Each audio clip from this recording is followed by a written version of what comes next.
बुलंदी देर तक इस शख्स के हिस्से में रहती है, बहुत ऊंची इमारत हर घड़ी खतरे में रहती है। नमस्कार, मैं हिमांशु कुमार और आप देख रहे हैं जनता जंक्शन। दिल्ली 12 जनपद स्थित सबसे रईसी इलाके लुटियंस जोन में स्थित सबसे बड़ा सरकारी बंगला अब चिराग पासवान को खाली करना होगा। बीजेपी एक के बाद एक झटका दिए जा रही है।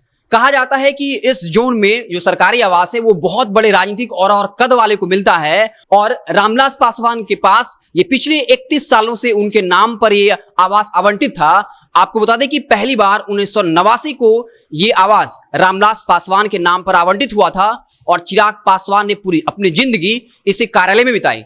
इस वक्त चिराग पासवान सांसद रहते हुए भी उनको यह आवास खाली करना पड़ रहा है। लेकिन आप रामविलास पासवान के राजनीतिक कद को समझिए। जब वो 2009 में लोकसभा का चुनाव हार गए थे और उन्हें राज्यसभा सांसद बनाया गया था, तब लगभग 1.5 साल का वक्त था जब वो किसी भी संवैधानिक पद पर नहीं थे।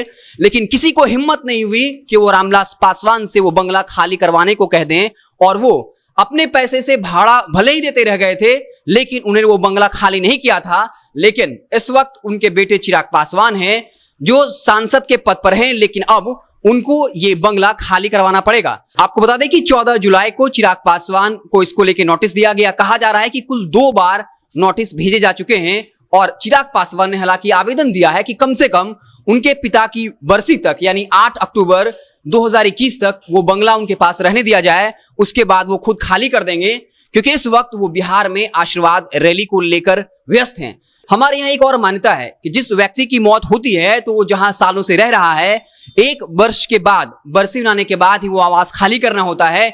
इस आधार पर भी शायद चिराग पासवान सरकार से गुहार लगा रहे हैं। लेकिन देखना दिलचस्प होगा कि क्या भारत सरकार उनकी इस मांग को मानती है। आपको बता दें कि ये आवास अश्विनी वैष्णव को अलॉट किया गया, जो रेल मंत्री हैं, साथ ही साथ इंफॉर्मेशन टेक्नोलॉजी मिनिस्टर भी हैं और एक साथ कई मंत्रालयों को डील कर रहे हैं। इसलिए जरूरी है कि उनको ये आवास दिया जाए, क्योंकि ऐसे मंत्रियों को लंबे चौड़े आवास की जरूरत होती है। आपको बता दें कि रामविलास पासवान वहां के आवास को पार्टी कार्यालय के तौर पर इस्तेमाल कर रहे थे। साथ ही साथ लोजपा पार्टी का या लोजपा का आधिकारिक पता भी वही आवास है। अब देखना दिलचस्प होगा कि आने वाले वक्त में लोजपा अब अपने पार्टी कार्यालय का आधिकारिक पता क्या देती है। लेकिन ये तो कंफर्म हो गया है कि कम से कम 8 अक्टूबर 2021 के बाद चिराग पासवान को यह आवास खाली करना पड़ेगा। एक दिलचस्प पहलू यह भी है कि यह आवास केंद्रीय मंत्री पशुपति कुमार पारस, चिराग पासवान के चाचा को आवंटित किया गया था, लेकिन उन्होंने इसे लेने से मना कर दिया, क्योंकि इससे सियासी रूप से गलत संदेश जाता। क्योंकि चिराग पासवान इस वक्त पूरे इलाके में घूम घूम कर ये बता रहे हैं कि उनके अपने ही चाचा ने, अपने ही भाई ने उनके पीठ पे खंजर घोंपने का काम किया है। उन्हें दूसरों से कोई शिकायत नहीं है। ऐसी स्थिति में अगर पशुपति कुमार पारस ये बंगला लेते तो सियासी रूप से गलत संदेश जाता। लेकिन अब बता दें कि चिराग पासवान को लेकर कन्फर्म हो गया है कि वो ये आवास को खाली करेंगे।